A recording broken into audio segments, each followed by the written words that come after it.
మత్తు నుంచి మేల్కొల్పు సమాజానికి హనుమంతుడి పిలుపు.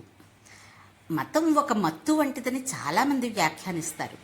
ఈ వ్యాఖ్యలో కొంత నిజం ఉన్నప్పటికీ అది ఎలా ఉపయోగించబడుతోంది అనేది ముఖ్యమైన విషయం. మతం మనిషికి మార్గదర్శకత్వం చేయాలి, కానీ అది విభేదాలకు కారణమైతే అది సమాజానికి ప్రమాదకరం అవుతుంది. నేటి ప్రపంచంలో మతం పేరుతో కలిగే విభేదాలు, ద్వేషాలు మనం గమనిస్తూనే ఉన్నాం. మన చరిత్రను పరిశీలిస్తే అవగాహన లోపం, నిర్లక్ష్యం వల్ల ఎన్నో నష్టాలు ఎదుర్కొన్నాం. మతం అనే పేరుతో మానవత్వం కోల్పోయిన సందర్భాలు కూడా ఉన్నాయి. గతంలో జరిగిన సంఘటనలు మనకు హెచ్చరికలుగా నిలుస్తాయి. వాటిని గుర్తుంచుకుని భవిష్యత్తులో జాగ్రత్తగా ఉండడం అవసరం. ఒక సినీ కవి చెప్పినట్లు, మత్తు వదలరా నిద్ర మత్తు వదలరా, ఆ మత్తులోన పడితే గమ్మత్తుగా చిత్తవుదురా. ఈ పంక్తులు మనకు స్పష్టమైన సందేశాన్ని ఇస్తాయి. అవగాహన లేకపోతే మనం సులభంగా మోసపోతాం. కాబట్టి జాగృతితో ఉండడం ఎంతో ముఖ్యం. తెలివితేటలు లేనప్పుడు కనీసం చూసి నేర్చుకోవాలి.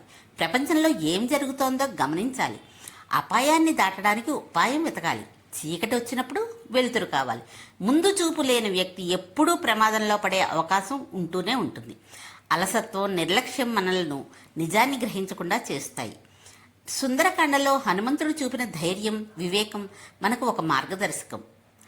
పరిస్థితిని అర్థం చేసుకుని అవసరమైనప్పుడు సరైన చర్య తీసుకోవడం ఎంత ముఖ్యమో ఆయన ద్వారా తెలుస్తుంది. కొన్నిసార్లు సహనం అవసరం, కానీ కొన్ని సందర్భాల్లో దృఢమైన నిర్ణయం కూడా అవసరమే.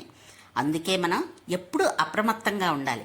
సమాజానికి, దేశానికి హాని కలిగించే పరిస్థితులను ముందుగానే గుర్తించాలి. మతం మనుషులను కలిపే శక్తిగా ఉండాలి, కానీ విడదీసే సాధనంగా ఉండకూడదు. మొత్తానికి ఏ మత్తులోనూ ఉండడం కాకుండా జాగృతితో జీవించడం మన బాధ్యత. మనకు, మన సమాజానికి మేలు చేసే దారిని ఎంచుకోవడం ద్వారానే నిజమైన శాంతి సాధ్యమవుతుంది.